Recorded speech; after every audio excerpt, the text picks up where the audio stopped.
안녕하세요. 소비자의 권리를 지킬 수 있도록 다양한 팁들을 알려드리는 아나운서 정혜란입니다. 오늘은 건강에 관심이 늘어난 만큼 피해 사례도 늘어나고 있는 체육시설업의 소비자 피해에 대해 알아보도록 하겠습니다. 저도 건강에 관심이 많아서 필라테스 운동을 하고 있는데요. 어떤 문제들이 있고 소비자로서 미리 조심해야 할 점들도 알아보도록 하겠습니다. 우선 내가 이용하고 있는 곳이 체육시설업이 맞는지 궁금하실 텐데요. 체육시설업의 범위부터 살펴보도록 하겠습니다. 법에서는 체육시설업을 영리를 목적으로 체육시설을 설치, 경영하거나 체육시설을 이용한 교습행위를 제공하는 업을 말한다 라고 하고 있습니다. 그 종류를 살펴보면 축구장부터 당구, 볼링, 테니스장처럼 공으로 하는 운동부터 수영장, 인공암벽, 롤러스케이트장처럼 다양한 형태의 스포츠를 즐길 수 있는 시설들을 말합니다. 이번에는 이 중에서도 많은 사람들이 이용하며 뉴스에 자주 등장하는 체력 단련장, 특히 헬스장을 예로 들어서 이야기해 보도록 하겠습니다.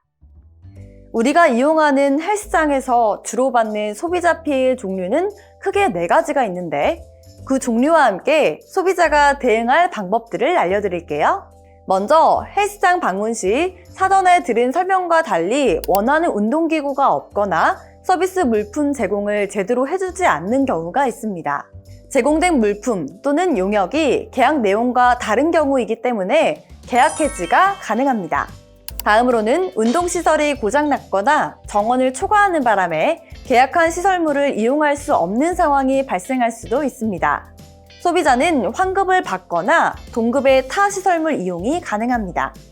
헬스장이 폐업하는 경우는 사업자의 책임 있는 사유로 인한 계약 해제 상황입니다. 이에 대한 반환 금액은 이용료와 위약금으로 구성되는데요. 위약금의 경우 이용료의 10%에 해당하는 금액입니다. 소비자 관점에서 소비자 분쟁 해결 기준을 통해 반환 금액 환급 기준을 확인하고 사업자에게 환급을 당당하게 요구할 수 있도록 해야 합니다. 헬스장 운동기구를 이용하다가 소비자가 신체상 피해를 보는 경우도 있습니다. 사업자는 특정한 경우 소비자가 다친 것에 대해 배상하게 되어 있는데 이때 헬스장의 기구 관리가 제대로 되지 않음으로 인해 발생한 사고인지 소비자의 부주의함으로 인해 발생한 사고가 아님이 입증되어야 합니다. 손해를 입고도 모르고 지나갔으면 아찔한 상황들이 정말 많네요. 여기에 2022년 12월 소비자 분쟁 해결 기준이 개정되면서 소비자가 꼭 알아둬야 할 포인트가 하나 생겼습니다. 기존에는 계약을 해지할 때 이용기간으로 계약한 경우에만 해결 기준을 정해두어 애매할 때도 있었는데요. 이제 이용 횟수를 기준으로 계약을 맺은 경우에도 해결 기준이 정해졌습니다. 그래서 이제는 체육시설 이용 중에 계약이 해지된 경우 횟수와 기간 모두 사용하지 못한 만큼의 비용을 돌려주고 소비자와 사업자 중 잘못한 쪽이 10% 위약금을 지급하는 것으로 기준이 설정되었습니다. 그렇다면 이번에도 헬스장 계약 전 소비자가 미리 알아두면 좋은 팁을 알려드려야겠죠?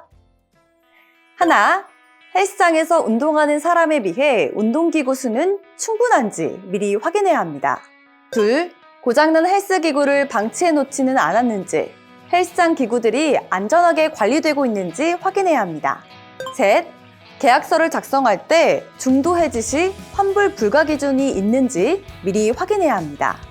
넷, 충동적인 장기 계약은 가급적 피하고 사은품 제공은 무료인지, 환불금 산정 시 공제가 되는지 잘 확인해야 합니다. 다섯, 계약서에 헬스장 측에서 소비자 분쟁 해결 기준과 다른 자체 기준을 만들어 놓지는 않았는지 확인할 필요가 있습니다. 건강한 몸과 마음을 갖기 위해 시작한 운동이 불합리한 이유로 오히려 몸이나 마음이 아파서는 안 되겠죠? 헬스장을 비롯한 대부분의 체육시설은 준비된 장비를 눈으로 먼저 살펴보고 사전에 꼼꼼하게 체크하고 계약을 하는 것이 중요하겠습니다. 다음 시간에는 집에서 편하게 이용하는 인터넷 서비스 분야에 관한 이야기를 해보도록 할게요. 그때까지 모두 안녕!